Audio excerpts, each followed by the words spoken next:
Welcome back to the Oddity Shop podcast, the podcast where we tell you creepy, odd, weird, strange, and bizarre stories from around the world.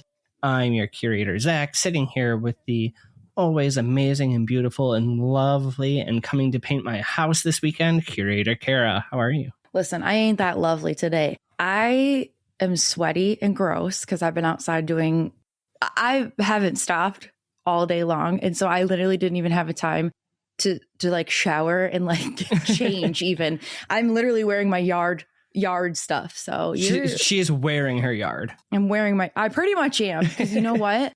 It is my favorite time of the year, barefoot season. I know you can't do it. And I'm your curator, Zach, and I'm doing well. Nobody gives a shit about you. No, I can't walk outside barefoot. It sounds so gross. My entire weekend with you, slaving away. I can talk about myself. Well, you could at least say hi to me. Good God. Hey. Okay. I can't do walking around barefoot outside. I don't know why I hate the feeling of grass between my toes. It just ekes me out. Remember that one time you were in Arizona staying somewhere and they had like that fake grass, like the turf? Yes. And then you were so excited about it until you realized that there still is like scorpions and shit roaming around in there. And then you were like, yeah, I can't do it. I still did it though, because I just looked a little harder. Okay. That's really all I have. Yard work. The funny thing is you're coming over to paint my house this weekend, and then next week I'm doing yard work. So it's just kind of like a switch off. I have one other thing, though, because I am getting this house ready to rent, and I have to throw a huge shout out to my dad, who came down last weekend and kicked out 16 projects in 48 hours with me. It was Did you have insane. them all? You had them all listed, right? So it really was 16. I didn't have them all listed until I texted you to tell you everything that we did. Yeah. And that was for me to like just actually remember everything. I'm like, oh, you did my a God. lot. We did a lot. You guys kicked butt. I would be lost without him. So it's slowly coming together. But yeah, I'm still getting ready for move. You're still having hot flashes. Not much is new. No. So what's new in the shop? What shop talk? Okay, let's shop along. talk. Let's get it going. I have a review for you from Spiffy Siffy. Spiffy Siffy. And Spiffy Siffy says, I love this podcast. I pretty firmly am in the skeptical of ghosties and ghoulies camp, but the Oddity Shop is still one of my favorite listens. The way they present the stories makes the topics fun without feeling over the top, and their personalities together are genuinely entertaining. Even though I'm a skeptic, I still find myself completely hooked on the conversations and topics. It's the kind of podcast you start thinking you'll listen to one episode and then suddenly realize you're several episodes in. Aw, thank you, Siffy. I love that. Siffy? Spiffy? Siffy. Yes. Okay. Okay. Oh, I love that. What do you got for shop talk? Well, I can't remember if we already talked about this, but we really did. Well, we really did if we didn't do it already. We redid all of our websites. We reformatted like everything the way that looks all across all platforms. So everything is like very uniformed. It's very pretty. It looks It's a lot easier to submit us stories and write-ins and voicemails. It's about time, almost 4 years in, that we're like, you know what? Maybe we're real. Maybe we should make this look like we didn't throw it together in 5 minutes. So if we already told you that, I apologize. My other thing is that we keep forgetting to remind on the episode. So this is just your reminder because I don't want to have to keep doing it. After each episode, we also have like a bonus little segment about that episode on our Patreon. So, and this is for the paid members of Patreon. Correct. So that's just like a little thing. You get a little bit extra, and it really just depends on the week how long it's going to be extra, in addition to all the other stuff that we have going on there. I've been posting videos every Saturday. Zach's got his every Monday videos. Plus the free people still get a ton of stuff. We amped that up this year. Okay. Yeah, I'm trying to do a lot more over there. So anyway, that's really kind of all I have for you guys. Perfect. Let's open the shop. Do you have a question for me? Do you think you'd notice if somebody was living in your house without you knowing? Like, do you think you eventually would notice? I would notice in my house because there's such little attic space and I can hear the squirrels when they're in there. So like, there's no storage in my house. There's 2 closets. I would know pretty well right away, I think. Okay. How long do you think? Well, what if they're in your basement? I'm down there every day for laundry. That's true. But that doesn't mean somebody's not living there. Yeah, but I would know. There's nowhere to hide in my house. This would be the worst place to play hide and seek. Okay. Zach is lame. Okay. So I think that if they were living in my attic, I would notice right away because I can hear the birds when they keep breaking in there. Where is your attic access? Garage and then my bedroom. Okay. Closet. Wait, can you get through? Yeah, I think you can go one through. I think it's separate. There's a garage part. And then anyway, the basement though, I think I'm so terrified of our basement that I always think somebody's living down there. I feel like you and Aaron never go down there. No, Aaron does all the time because he has a whole golf thing set up. Oh, yeah. In his gym. Yeah, because we use any of that stuff. Okay. So I was feeling a bit nostalgic and I wanted to bring it back to like why we started this podcast. Why did we? Murder. Because remember, we always talked about murder and stuff, true crime. And then that led us to our... True crime led us to... And then we were talking one day and somehow it turned to paranormal. And then we're like, oh my God, we should make a podcast about this. Should we be friends? And now you're stuck with me. Now I'm painting your fucking house. Oh, I'm really having a terrible hot flash, you guys. I'm so sorry. So bear with me. All right, oddballs, popping in here right after Kara's question. And before she starts her story for a little PSA, Kara... I am a complete dumbass, and I don't know why, but I forgot to tell y'all where we're actually talking about. We are talking about today, whenever you're listening, the Hinterkaifeck murders. Which is perfect, because you didn't even have to tell everyone you were a dumbass, because I'm going to edit this right into the episode right before you start the tale. I think you should know. Bye. Bye. Okay. So 6 people were murdered on a remote farm in Germany. Yikes. No forced entry, no clear motive, and no confirmed killer. What was uncovered afterward revealed something much darker, a household filled with secrets, abuse, and tension. Okay, so after the murder, someone stayed behind, feeding the animals, using the fireplace, and living in the home with the bodies. Oh, like the unburied bodies just like rotting? So, yes, 6 murdered bodies just in basically the crime scene untouched. Gotcha. This person just lived in the house for at least like 3 days after because all the farm animals were kept. At least he cared for the animals. Or she. I don't know. You know what is so funny is that is exactly my thought, which is you're so bad. And I knew you were going to say that. Well, at least the animals were fine. How terrible. Okay, so this is a really well-known one. So you probably do know this, but I just still find it's one of those. I don't think I do. All right. So we are in Bavaria, Germany. Okay. And it's approximately 70 kilometers north of Munich. I don't know what kilometers are to us. Didn't look it up. Kilometers? No. Okay. You can say kilometers. Isn't it kilometer? How do you spell kilometers? It's Kilometer. That's not how I thought you spelled kilometers. But I also don't spell kilometers. Kilometers, yes. Listen, I'm going through it right now. And also, why do we say kilometers then? I don't know. Go on. People are yelling at me so bad right now. Okay, what are you looking up right now? How many did you say? 70? 70. 43 miles.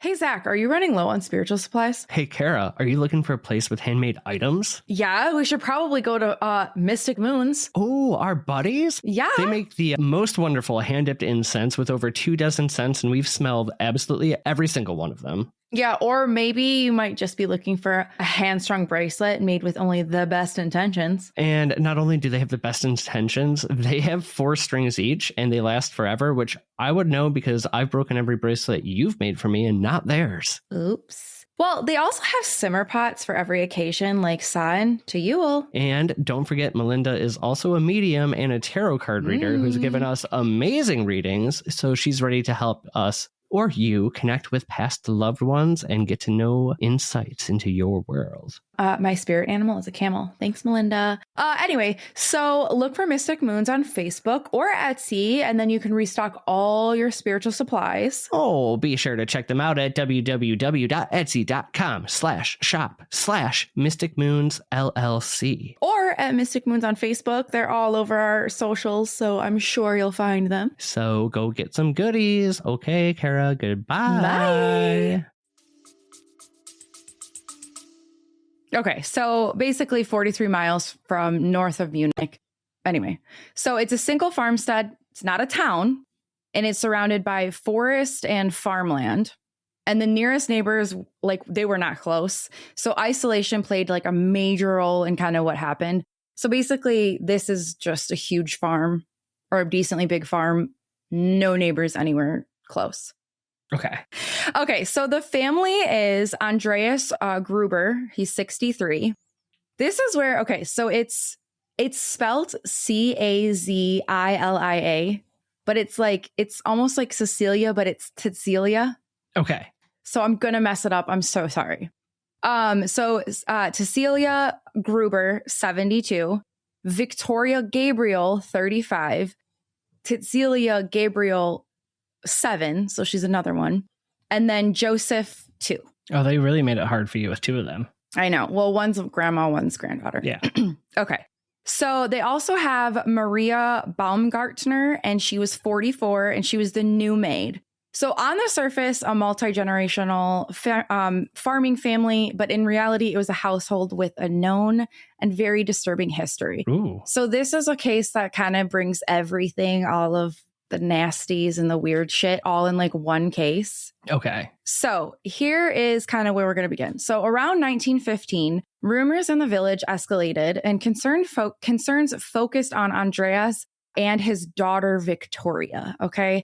So their relationship was described as inappropriate. Oh, no. Authorities actually became involved. And then there was the case went to court. So both Andreas and Victoria were charged with incest. And then the outcome is Andreas was convicted and served prison time. Victoria received a lighter sentence. But at the time, the law did not distinguish power dynamics clearly. So Victoria was still treated as part of the crime rather than a victim. Gotcha. Which is horrifying. Yeah. So the scandal became public knowledge, and the result, the family became socially isolated. They were judged and avoided their reputation, and then that reputation kind of followed them.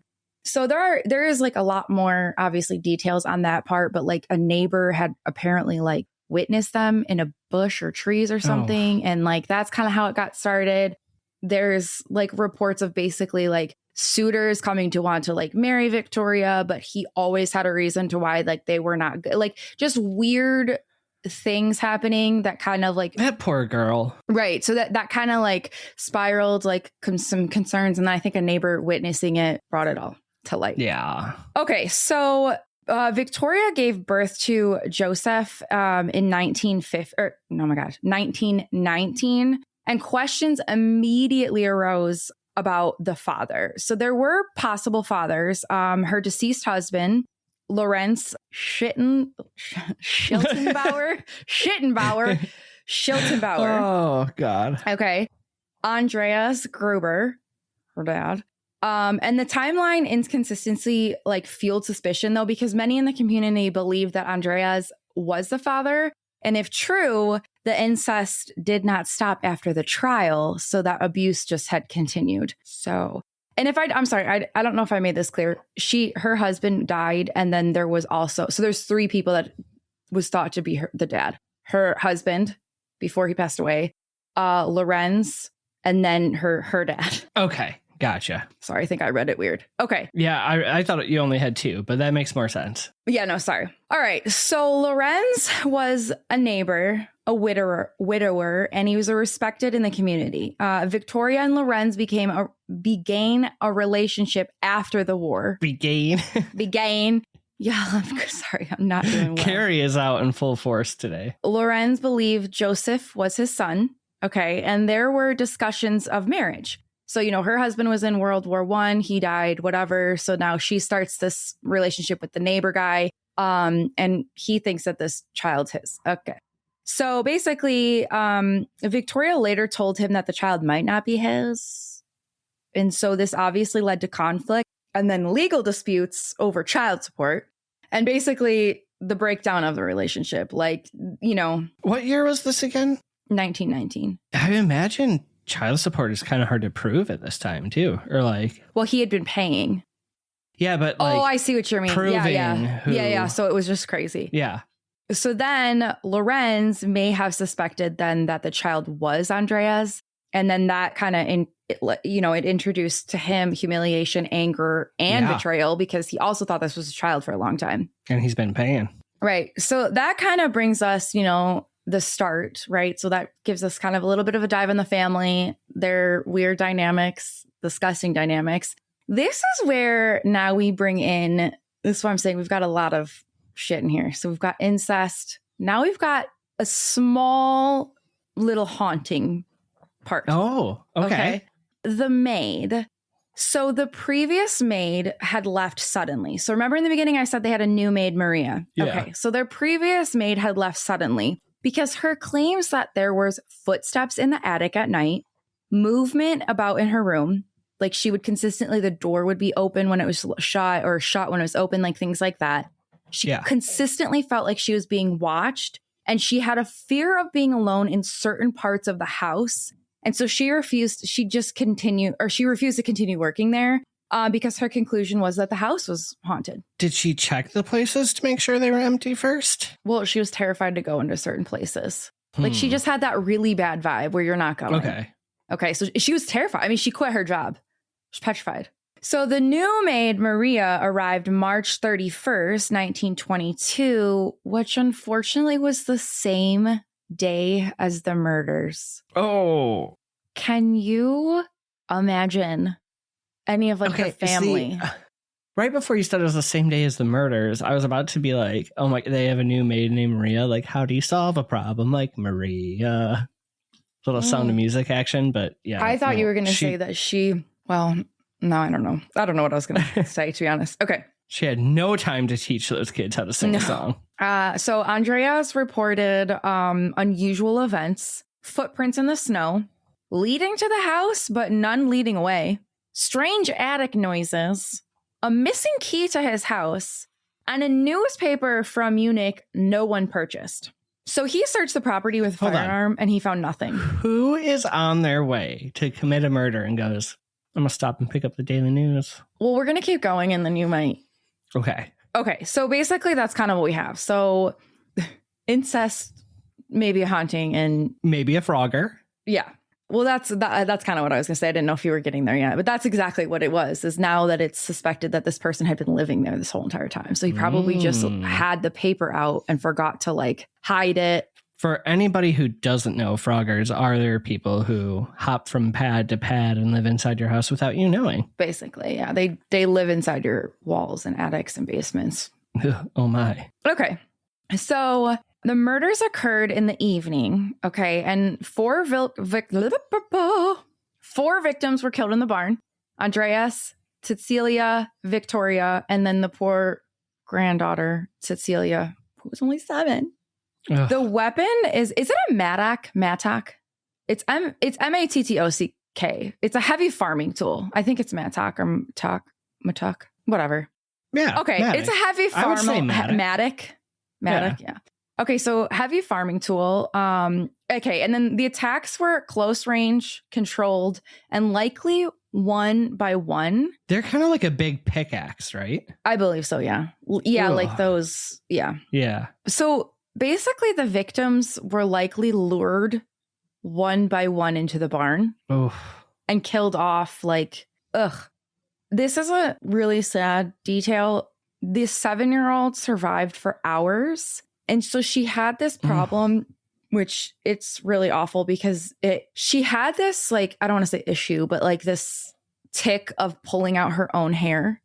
Trichotillomania. Thank you. When she's stressed out and things like that. Yeah. She had that, and they actually correlated because they think that she was actually also being abused. Oh, they could see they think that she was doing that all the time because she was being abused by her grandfather, but there was nothing convicted. But the problem is that she was still survived hours after the bludgeon because there was evidence of her hair being pulled out. So it indicates that she had prolonged distress. So she was, it's awful. Oh God. It's oh God. Okay. So there were the 2 victims inside though. So the baby, or Joseph, age 2, and then Maria, the maid. The baby was in his crib. Maria was found in her room. And then the killings obviously appeared to be separate from the barn attack. So those were lured out, killed. This was maybe come back. I would assume come back in the house after would make the most sense. Yeah. This is the part where you're like, what in the actual... The killer did not leave immediately. So evidence shows someone stayed for days, and they're thinking about 3 days because the animals were fed, the fireplace was used, and food was eaten, and smoke had been seen from the chimney. So a farm still appeared to be active. Yeah, it's like not alerting neighbors that anything's correct. weird. And they're not really there aren't actual neighbors, but there's like delivery or like, like people that do pass by, but there's not direct neighbors. Okay, so this is where we kind of get to the discovery. So the bodies were discovered on April 4th, 1922, because concerns raised due to, I don't know why I think this is so funny, but they missed church. Well, I mean, that's probably your biggest social gathering. Well, yeah, but so they missed church. The mail had seemed to not be collected.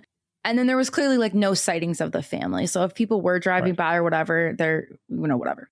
So neighbors went to check, including Lorenz. Okay. And here's some notable behavior. I would imagine he's kind of suspect number one. Well, so Lorenz moved confidently through the house. Okay. He entered rooms others like hesitated to enter, and he appeared familiar with the space, which not to say he'd never been in the house, but in those types of times, I don't know if he would have. Just because he was kind of having some sort of relations with her. Yeah, but if he was like courting her. Maybe. But it was just noted how weird it was. Like how he just, and they also just seemed to not be alarmed. Like there's all these dead bodies. That would do it. And he just walks in so confidently and just like strange. So of course, the investigation was severely compromised. Crime scene was not secured. Villagers entered freely. Evidence was contaminated. Bodies were moved too early. Autopsies conducted under poor conditions because they did most of it in the barn. Yeah. And then the murder weapon was later found on the property. So critical forensic evidence was just like lost. There was also people. Then again, in 1919, how much? This is 1922 now, but yeah. But still, okay, so all these people came in once they heard that it was murder. All these people came. People started cooking and making food. Yeah. What? First off, that's crazy. If there was any like visible evidence, it's now gone. Correct. Crazy. All right. So our suspects are obviously Lorenz, so the former lover of Victoria. Absolutely. And I did want to put this in here. I'll just mention it quickly because I did see it in an article and I was like, that's so weird. Cecilia, her mother, apparently, I saw this in one place, was married to Lorenz prior to marrying Andreas. So it's not... They're really keeping it in the family. Well, yeah. So it's not Victoria's dad, though, because Andreas is, but it's her mom's ex-husband. Gotcha. I just want to put that in there because it is still also a little weird. This is also, I don't know. Anyway. Okay, so obviously Lorenz thought that Joseph was his son, which was later disputed. He was present at the discovery of the bodies, which, okay. Yeah, he's got motive. He does have the motive. Weird. Yep, so his jealousy, betrayal, humiliation, just suspicious behavior at the scene. Or there was just like an unknown intruder. So based on the attic noises and the footprints, the missing key theory that somebody may have been living in the house before the murders. And it's kind of hard to say because they're like, okay, maybe it's like a revenge motive based on the incest scandal. But I don't know. Especially if you were paying child support and then all of a sudden you find out that the kid might not be yours. Like that would. Yeah, we're past him, though. They're also saying that like other villagers might have been living there. Yeah. But anyway, yeah. So, because of that, there's the social stigma, community resentment. So other theories were like traveling criminals and former soldiers, just like someone that was just an optimistic attacker, just like happened to be in the right place at the right time. Right place, right time. I don't know if that's the right way to say it, but you know what I mean. Right. Yeah. So there are other things, too, that like I could keep going forever. But basically, like the missing key was thought that potentially Victoria gave it to Lorenz at one point. That's why the key went missing. That would be why at one point somebody said that the doors were locked and then all of a sudden they weren't when they went back. So like Lorenz could have unlocked the door to then find these bodies. It's like one of those things where he seems to have like the most motive and the most opportunity to be able to do all of this. The other thing is that if the victims were killed one by one, based on where the barn with the animals was that they were murdered in to the house, if somebody was in there or the animals were in there making a disruptance, you wouldn't necessarily hear them to go check. I was wondering that. Okay, yeah. That somebody would have been like calling them, and it was thought that it was a familiar enough person voice that they would have all gone. So like one by one, Andreas goes, Victoria goes, and then little Cecilia is like, oh, How weird that they all still come one at a time. Well, that's what's really strange about this whole entire case is that it's unsolved. There's like these weird key elements. There's a lot of abuse with like, you know, within the household. So it's like, is it public scandal that like got them murdered? Is it like the dispute on the paternity? I don't know. It's one of those things where was Lorenz ever like ruled out or like why didn't they there's press no charges? Evidence. There's no evidence. This is an unsolved case to this day.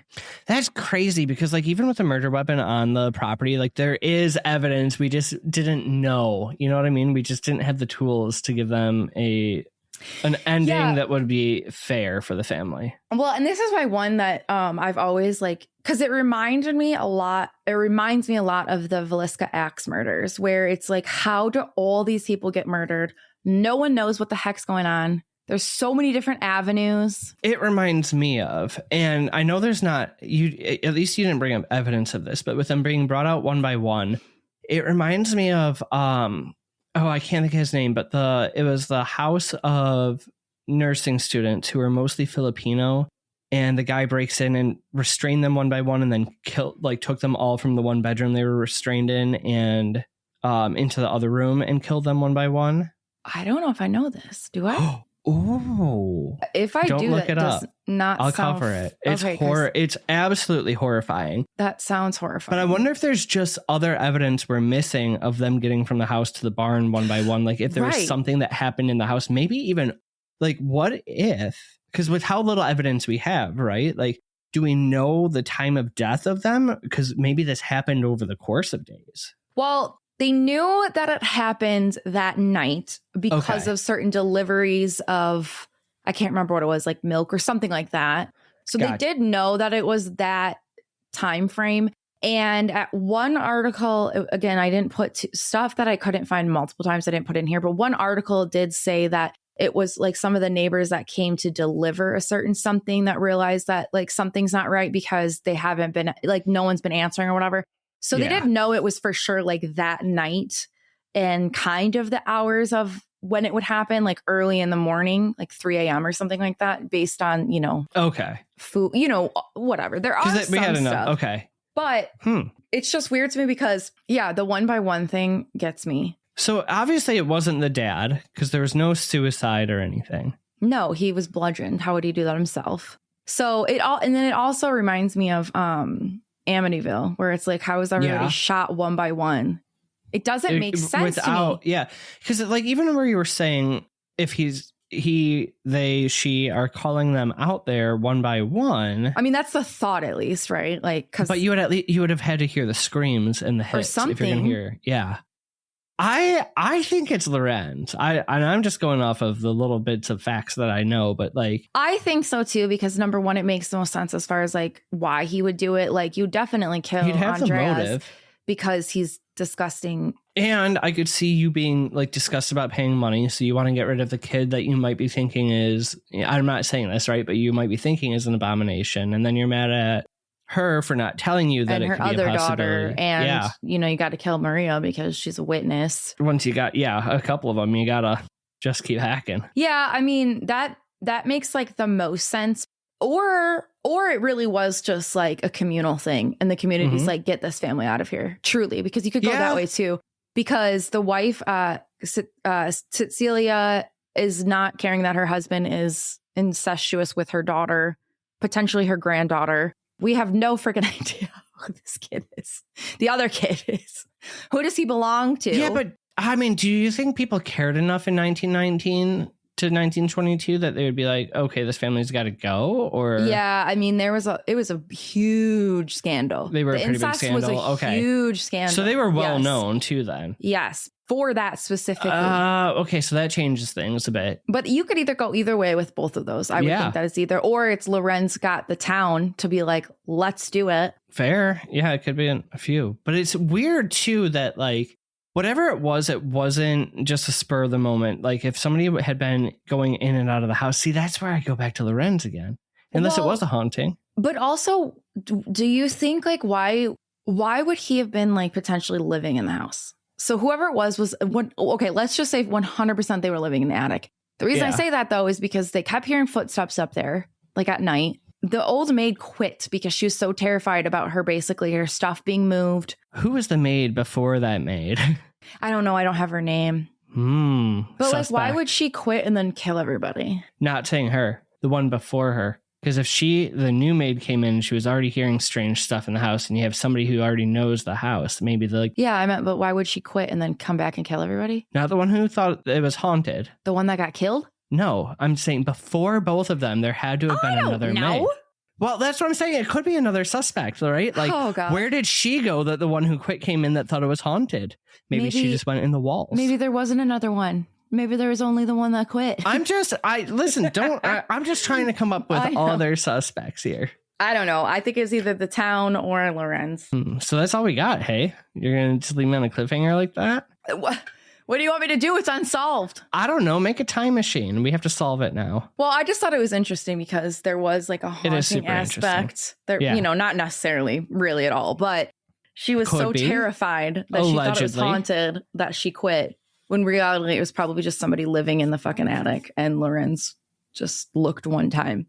Because the footsteps in the snow to the window and then none back, or like to the house and none back, it's like, okay, hello. Do you find footsteps in the snow like that unsettling? Yes. Oh, you're going to love next week's episode, baby. I hate you.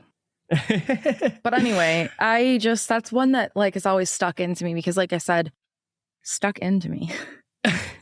Okay. It has always stuck into me. While you're stumbling over your words, a few sentences back, you asked me, what do you want me to do? Here's what I want you to do. Here's what I want us to do. Okay. We're going to make a time machine and we're going to become crime solvers, but by going back in time for unsolved mysteries. Okay. Yeah.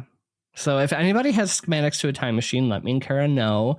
Good job. I'm going to be thinking about that one for a while. I want to do more digging on it, but I know I'm just going to come out as confused. I know. There's really no more. That's it.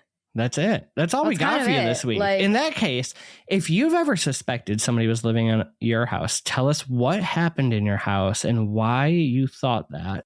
Or if you know of any stories. Don't tell me that. We want to keep Kara awake at night. And we're always looking for reviews. You can always join us on Patreon. And what else do these oddballs need to do before we close the shop up for the day? Hold on. Do you remember that one time I found that open can of Mountain Dew in my basement? Yeah, it was from your builder. No, it wasn't. I think about it to this day. Okay. Anyway, creep it real, my little oddballs. And watch out for the people who live in your basement. Goodbye. Bye.